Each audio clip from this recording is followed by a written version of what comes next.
रह गई। अमेरिका और इजराइल को ये सोचा भी नहीं था कि वो इस कदर इस पे काम कर चुके होंगे। वो सारा इल्म का काम था। इल्म का हमने बाइफिकेशन कर दिया। सबसे बड़ा धोखा हमें यहाँ हुआ है, चाहे वो गलती हमारे बड़ों से कैसे हुई आई डोंट नो, कि इल्म को हमने दीनी इल्म और दुनियावी इल्म को बाइफिकेशन कर दिया। ये गलत है।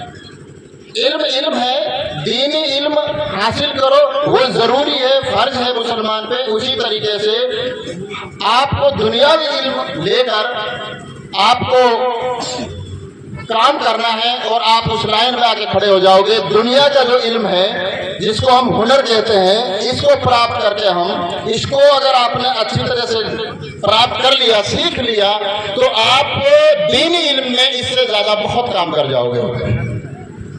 जैसे मैं अलीगढ़ यूनिवर्सिटी की एक बात बताता हूँ। वहाँ पे हमारे प्रोफेसर हैं, प्रोफेसर नादिर साहब, प्रोफेसर सनाउल्लाह साहब। वो प्रोफेसर थे प्रोफेशन से अपने से यूनिवर्सिटी में। वो विजिटिंग प्रोफेसर, कोई फ्रांस गया, कोई अमेरिका गया। उन्होंने इतना काम किया, अल्लाह ने उनसे दीन का काम भी इतना लिया कि फ्रांस गवर्नमेंट ने सनाउल्लाह साहब को तो बैन तक कर दिया। वो यहाँ से लोग उनसे मिलने आते हैं, मतलब सिर्फ वो दुनियावी तालीम से ही।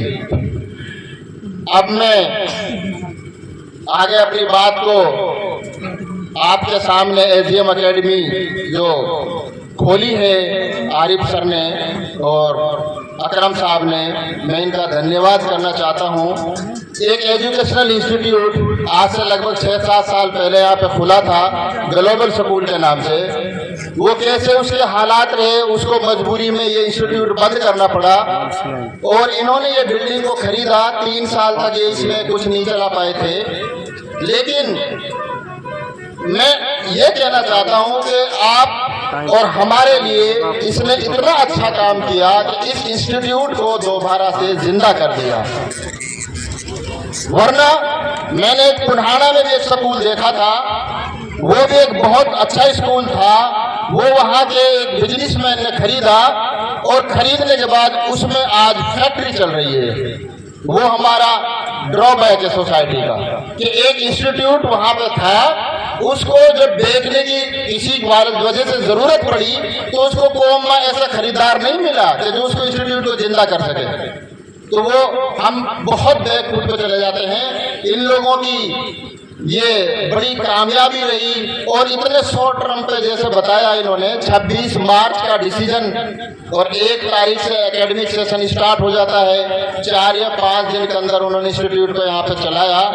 तो ये बधाई के पात्र हैं, इनके हौसले हैं, अल्लाह इनको कामयाबी दे। तो मैं तो यही दुआ इनके लिए करूँगा। आप सभी के लिए अपने बच्चों को एडमिशन कराएं। ये वादे बहुत अच्छे कर रहे हैं। हम 1 साल बाद इनसे पूछेंगे ये किस पोजीशन पे पहुंचे हैं। इल्म के लिए आपको अपने बच्चे को किसी भी प्रकार से प्राप्त कराओ। इसके लिए ये बड़े बुजुर्गों ने ये कहा है, कहावत है कि एक लुकमा कम खा लो, आप कपड़े कम पहन लो, आप बुरे कपड़े पहन लो। अगर आपने अपने बच्चे को इल्म दे दिया तो सब कुछ दे दिया। मेरी नजर में वो इंसान जिसके बच्चे कामयाब, वो इंसान कामयाब है। और जिसके बच्चे कामयाब नहीं रहे, चाहे उसने दुनियावी एतबार से कितनी भी कामयाबी प्राप्त की हो, अच्छी गाड़ी हो, अच्छे उसके पास बिल्डिंग हो वगैरह वगैरह, अगर उसके बच्चे कामयाब नहीं हुए तो वो आदमी मेरी नजर से कामयाब नहीं है। और एक कहावत भी है, पूत कपूत का आदन संचय, पूत सबूत का आदन संचय। सबसे बड़ा धन ये आपकी एजुकेशन है। आप किसी भी तरीके से अपने बच्चे को एजुकेशन दें। मैं अपनी बात को यहीं पे खत्म करूंगा। धन्यवाद।